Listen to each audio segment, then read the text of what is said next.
Sunday, August 19. The point at issue. From the beginning, the church at Antioch consisted of both Hellenistic Jews and uncircumcised Gentiles.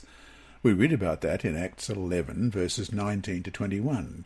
Now those who had been scattered by the persecution that broke out when Stephen was killed travelled as far as Phoenicia, Cyprus, and Antioch, spreading the word only among Jews. Some of them, however, men from Cyprus and Cyrene, went to Antioch and began to speak to Greeks also, telling them the good news about the Lord Jesus. The Lord's hand was with them, and a great number of people believed and turned to the Lord. In Galatians 2:11-13, when Cephas came to Antioch, I opposed him to his face, because he stood condemned. For before certain men came from James, he used to eat with the Gentiles. But when they arrived, he began to draw back and separate himself from the Gentiles, because he was afraid of those who belonged to the circumcision group. The other Jews joined him in his hypocrisy, so that by their hypocrisy even Barnabas was led astray. And both groups apparently lived in peaceful fellowship with each other. That fellowship, however, was shattered by the arrival of a group of believers from Jerusalem. Question. Read Acts chapter 15, verses 1 to 5. What was the problem the church was facing? Acts 15, beginning at verse 1. Certain people came down from Judea to Antioch and were teaching the believers, unless you were circumcised according to the custom taught by Moses, you cannot be saved. This brought Paul and Barnabas into sharp dispute and debate with them. So Paul and Barnabas were appointed, along with some other believers, to go up to Jerusalem to see the apostles and elders about this question.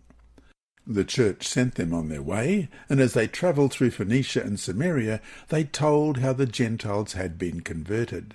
This news made all the believers very glad. When they came to Jerusalem, they were welcomed by the church and the apostles and elders, to whom they reported everything God had done through them. Then some of the believers who belonged to the party of the Pharisees stood up and said, the Gentiles must be circumcised and required to keep the law of Moses. Traditionally called Judaizers, those individuals from Judea were possibly the same ones identified in verse 5 as believing Pharisees.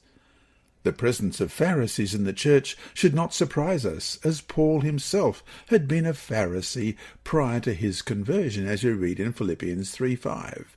Circumcised on the 8th day, of the people of Israel, of the tribe of Benjamin, a Hebrew of Hebrews, in regard to the law, a Pharisee.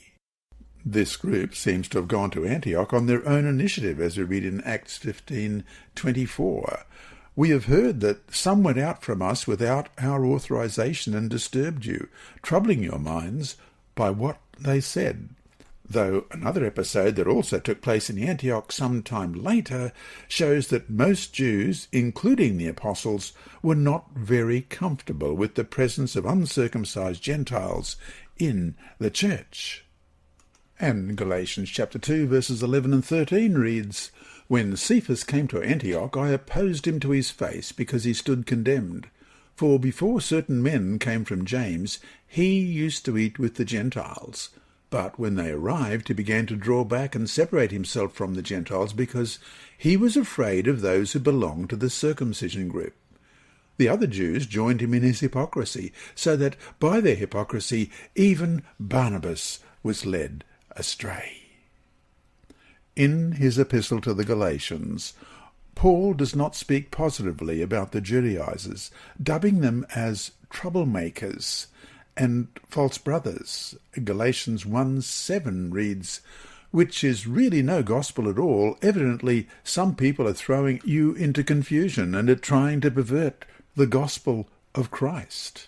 And Galatians 5, verse 10. I am confident in the Lord that you will take no other view. The one who is throwing you into confusion, whoever that may be, will have to pay the penalty. And false brothers that mentioned in Galatians 2, verse 4, whose real motive was to undermine the spiritual freedom of the gospel and bring the Gentile converts into the slavery of legalism. Their point was rather simple.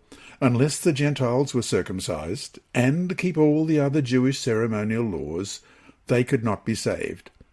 Salvation, so they believed, was to be found only within God's covenant community, and according to the Old Testament, there was no other way to become part of God's chosen people except through circumcision, as we read in Genesis 17, verses 9 through to 14.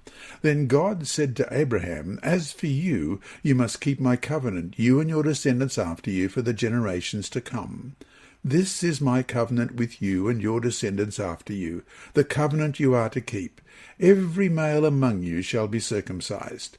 You to undergo circumcision, and it will be a sign of the covenant between me and you. For the generations to come, every male among you who is 8 days old must be circumcised, including those born in your household, or bought with money from a foreigner, those who are not your offspring. Whether born in your household, or bought with your money, they must be circumcised. My covenant in your flesh is to be an everlasting covenant.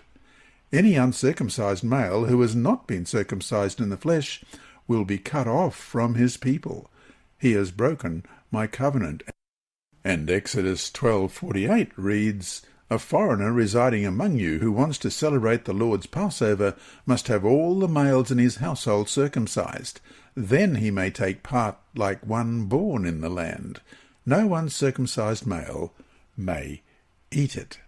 In short, Gentiles could be saved only if they first became Jewish proselytes. Paul and Barnabas, of course, could not agree with such requirements, which went against the very nature of the gospel. The aggressive approach of the Judean visitors, however, generated a heated discussion. The word in Acts 15:2, stasis, has the sense of conflict or dissension.